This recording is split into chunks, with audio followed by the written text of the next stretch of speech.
Salut la commu! Alors aujourd'hui, on va vous présenter le chantier du mois. Alors, le chantier du mois, première session du chantier du mois, et auquel cas, c'est un chantier un peu particulier dans le sens où il est chargé d'histoire. On va être vraiment dans le dernier parquet qui a été posé avant qu'on change de continent et qu'on arrive aux Amériques, quoi. Juste ça, à vous montrer. C'est juste extraordinaire pour nous. On en est un petit peu fiers parce que du coup, dans la carrière d'un parquetteur, bah forcément, ça fait son petit côté. Voilà, j'ai poncé le dernier parquet français avant les Amériques. Voilà, c'est un peu le côté assez fier à ce niveau-là.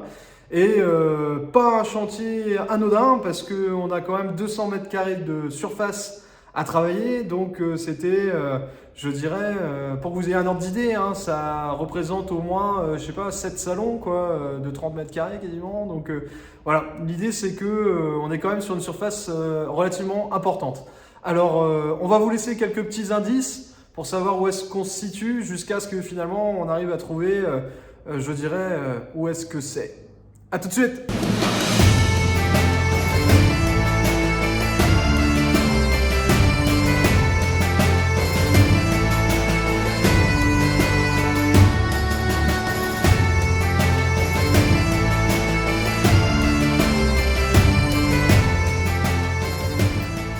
Alors, les locaux vont reconnaître tout de suite, ça c'est une certitude, parce que forcément, en tant que bon breton, on voit tout de suite de quoi il s'agit.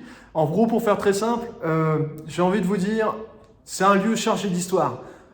Petit indice, en fait, c'est un lieu où il y a eu énormément de personnes et de marins décédés malheureusement dans cette baie-là, au grand bonheur des habitants parfois aussi également dans notre histoire, parce que on a eu des phénomènes culturels. Il faut savoir qu'à cet endroit-là, il y avait, on va dire, ça faisait nourrir la plupart des locaux le fait d'avoir des épaves de navires qui arrivaient dans cette baie. Alors, pour faire simple, on les a appelés les pilleurs d'épaves. Voilà le premier indice. À suivre.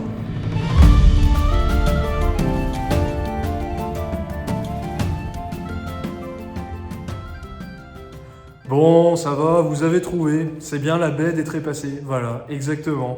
Au fin fond de la France, au plus large, au plus loin, eh ben, c'est ici que s'échouaient différentes cargaisons, parce que les tempêtes étaient tellement violentes que finalement, entre la pointe du vent et la pointe du Raz, en fait, on avait tout ce cercle-là qui fait que pendant les tempêtes, eh ben, les marins avaient très très peur de passer cette baie-là. Et c'est pour ça qu'on l'a appelée la baie des Trépassés, parce que tout simplement, elle a fait énormément de victimes dans son passé, dans son histoire, au niveau de nos amis marins. Donc voilà, vous avez trouvé. Maintenant, reste à savoir dans quel bâtiment nous allons travailler.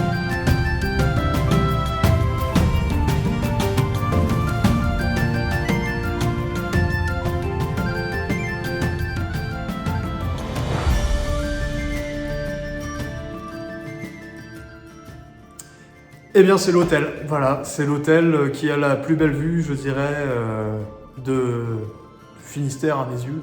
Parce que, en gros, vous avez vraiment cette partie-là avec des vagues magnifiques et toute cette partie où on ressent le côté sauvage de nos côtes bretonnes.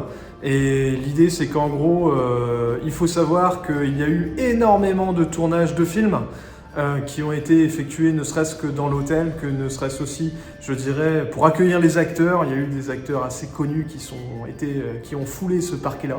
Et donc du coup, pour faire très simple, voilà le chantier, comment il a commencé.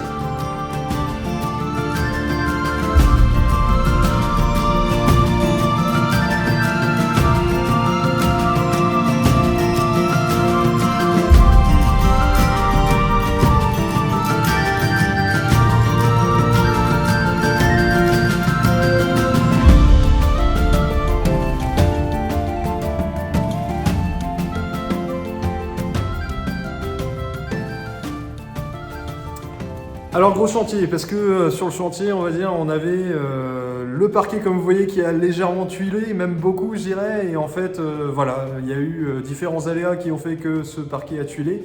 que ce serait trop long à vous expliquer, mais pour faire très très simple, on a dû travailler en le ponçant de manière très très importante. Donc je vous laisse regarder la première phase qui va être le dégrossissage.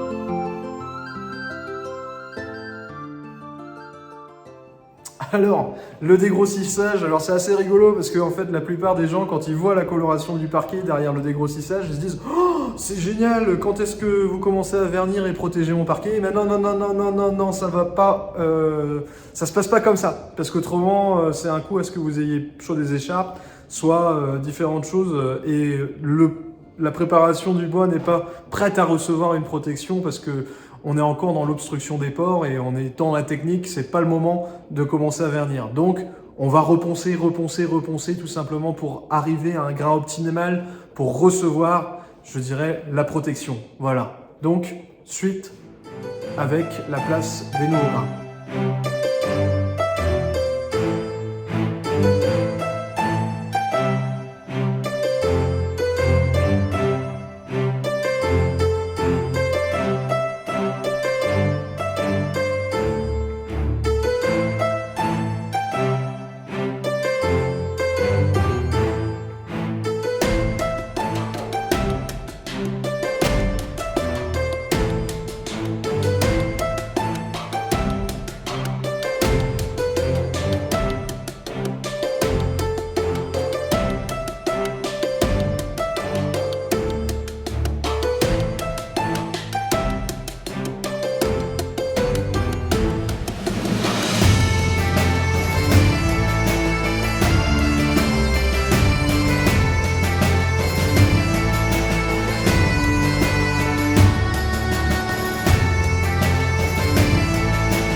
Excusez-moi, est-ce que c'est normal que la ponceuse ait des lumières Bah oui. Bah oui, parce que quand on ponce et qu'on a de la lumière, et ben c'est forcément super parce qu'on voit les traces de ponçage. Donc ça nous permet tout simplement de voir au millimètre les micro-rayures qu'on puisse voir, et ben on les voit beaucoup plus face à la lumière. C'est pour ça que nos ponceuses sont équipées tout simplement de lumières LED qui permettent de voir exactement où il y a des traces à récupérer tout simplement. Voilà, petite astuce.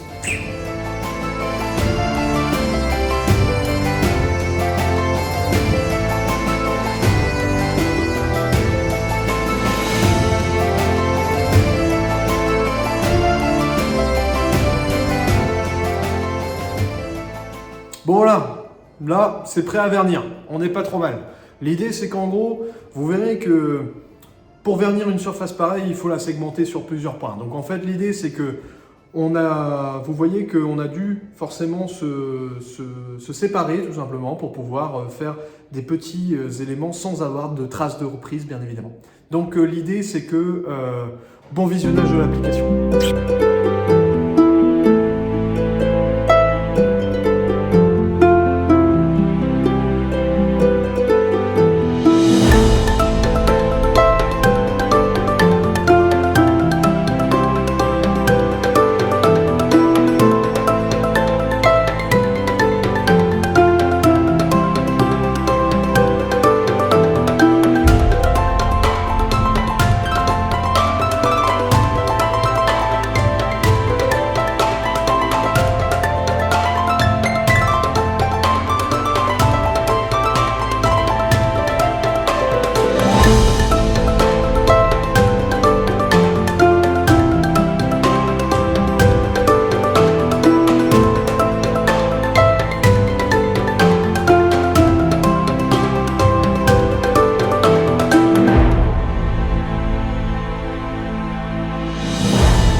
Et voilà, le parquet vitrifié, tout beau, tout prêt à recevoir des danseurs, des acteurs, des clients.